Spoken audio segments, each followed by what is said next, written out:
Why can't I drop body fat? In today's training, I'm going to walk you through how to get your body back on your side. If you've been through the diets, you've been through the restrictive plans, but the body won't budge. You've done the calorie counting, the restrictive diets, the fasting, the whatever that might be. You're looking at the basic equation of calories in, calories out. When looking at this plan, if you're over 40, you're a busy human, there's a lot going on, there's 3 other crucial considerations that we need to take into account that I'd like to walk you through. Look, if you haven't come across us before, my name's Ollie. I run a company called The Body Reset, and we've helped thousands of busy humans over 40 get their body energy back on their side, not by just looking through another restrictive plan or an endless long program.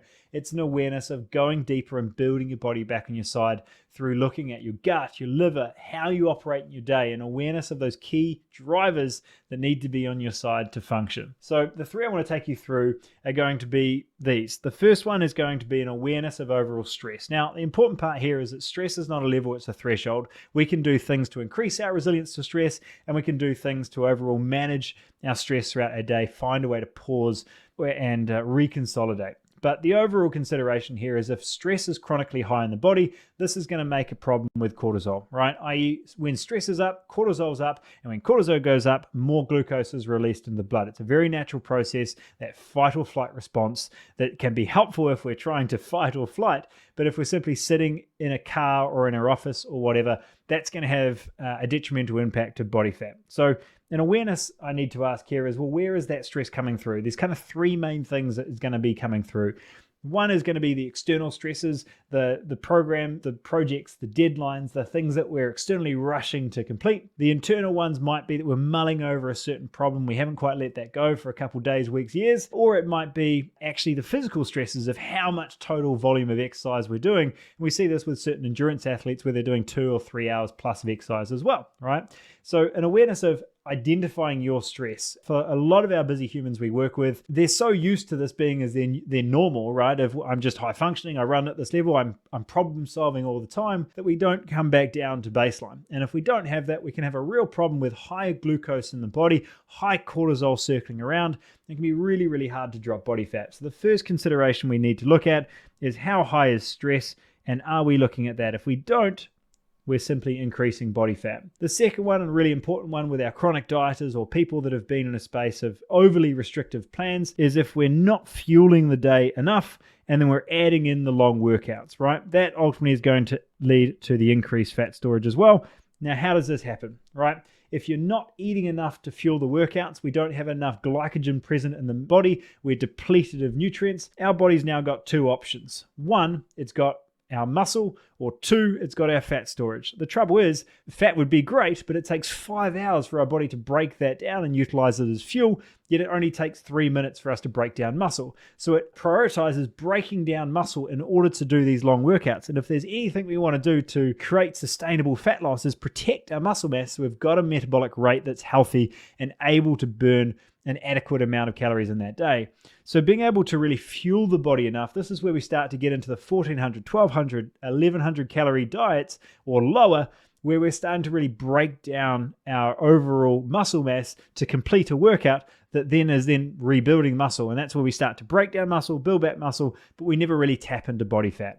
So an awareness of fueling the body enough with high quality fuel. A big part that allows us to drop body fat with a lot of our clients is timing of specific nutrients in the day rather than simply restricting overall calories. A big part here is protecting protein. For us, we look at least 1.8 to 2 grams of per kilo of body weight of protein as being a really nice target. So if you're 60 kilos, you're looking at 120 grams of protein for the day. If you're 100 kilos, you're looking at 200 grams of protein for the day. Becomes a really nice first anchor towards having adequate protein in your day, but that's not enough. We need to fuel the body with enough fats and carbs to really function in the day. And that's where we get away from demonizing these as being the problem, but rather a big part of fueling the performance that we're after. So hopefully that one makes sense. And then the third one that we're looking at here, which is really understanding quality of sleep and quality of breathing.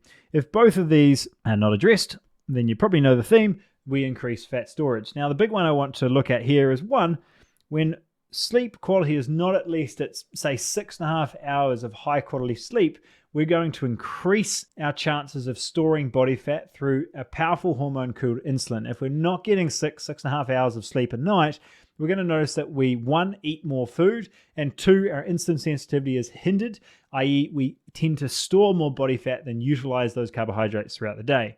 Pretty poor combo. We both eat more and we store more of it. When I added breathing in here, the really key part of this is, one, quality of sleep comes back to quality of breathing for one. But also quality of breathing comes back down to managing stress and being able to really function on a day-to-day degree. And if you look at the best way to manage stress, the big thing you're going to come back to is your breath. If you slow down your breathing, you slow down your heart rate, you slow down that stress response. Those are two really key ones. But if we only look at that, we're still missing the biggest part of it. When we look at losing body fat, right? We try to lose a kilo of body fat. Where does that go? Right? And I can ask a room full of nutritionists, and it's still a question that gets them scratching their head, which is, it's not lost through heat, it's not lost through sweat, it's not lost through urine or excreting those calories.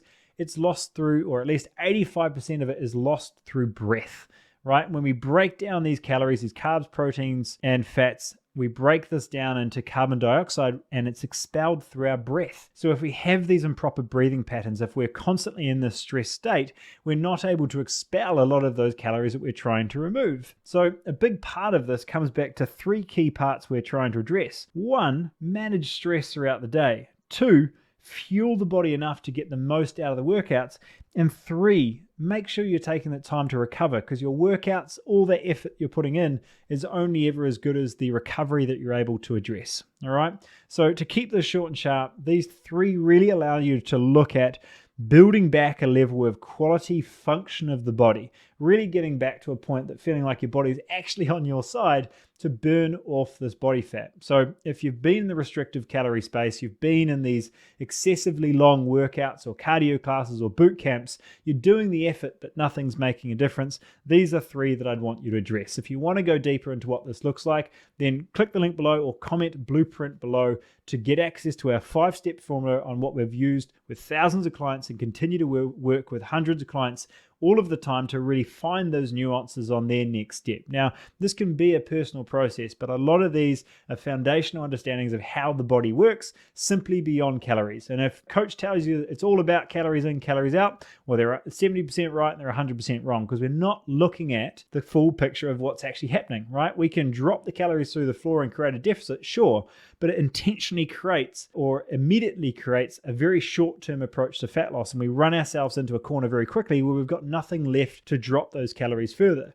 If we look at an increase in quality of foods, an increase in frequency of meals, quality sleep, reducing inflammation in the body, supporting hormonal function, and muscle contraction, we've got a lot more to play with. We've got a lot more variables to consider, and it's a lot less likely for us to hit a plateau or get stuck where we can't drop any more body fat. So hopefully this expands your mind to a little bit more around what's going on and what could be considered to look at how your body responds to the outside world, to your thoughts, and how you conduct your day, and how ultimately this becomes a fairly holistic picture pretty quickly to get your body back on your side. Now, I hope this is a good video. I'll see you on the next one, but really those considerations to how it all works together will get you a lot further, health, performance, and otherwise.